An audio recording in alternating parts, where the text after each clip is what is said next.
কি বলছো এসব? এত কিছু করে আজকে তোমার চাকরিটা পার্মানেন্ট হলো, আর এখন তুমি বলছো চাকরি করবে না? মামা, আপনি তো খুব ভালো করে জানেন আমি আমার শখের বসে চাকরিটা করতে এসেছিলাম, কিন্তু এখন আমার মনে হচ্ছে আমার থেকে মারুফের জন্য কাজটা খুব ইম্পর্ট্যান্ট। এখন মারুফকে আমি কই পাই? আপনাকে কল করুন, কল করে বলুন ওকে চাকরিতে জয়েন করতে, আর আমি চাকরিটা ছেড়ে দিয়েছি। তুমি শিওর তো? হ্যাঁ মামা। ওকে, তাহলে আর কি করার।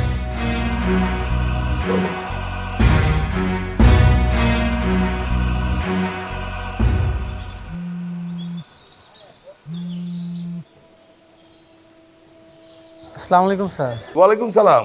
মারুফ, কি অবস্থা? এই তো স্যার, ভালো। শোনো, তোমার জন্য একটা গুড নিউজ আছে। কি খবর স্যার? তোমার চাকরি পার্মানেন্ট হয়ে গেছে। আরে মৌসুমী চাকরি ছেড়ে দিচ্ছে, আমরা তোমাকে পার্মানেন্ট করে নিব।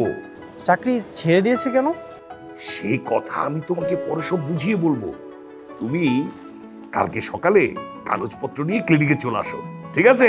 জি স্যার, আমি চলে আসবো। আসসালামু আলাইকুম। ওয়ালাইকুম সালাম। হয়েছে? হ্যাঁ মামা, আপনাকে অনেক অনেক ধন্যবাদ। আমি তাহলে এখন আসি। আচ্ছা, যাও। জি, আসসালামু আলাইকুম। ওয়ালাইকুম সালাম।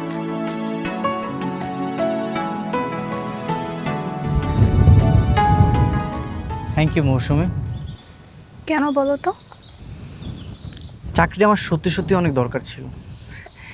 এখন আর কোনো টেনশন কাজ করতেছে না। Thank you. তোমার খুশি দেখে আমারও খুব ভালো লাগছে। আচ্ছা, সেই খুশিতে আজকে আমি তোমাকে ট্রিট দেবো।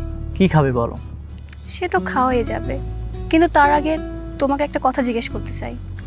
হ্যাঁ বলো। তুমি তো একদিন বলেছিলে চাকরি বাদ দিয়ে তোমার বাসায় বউ হয়ে থাকতে।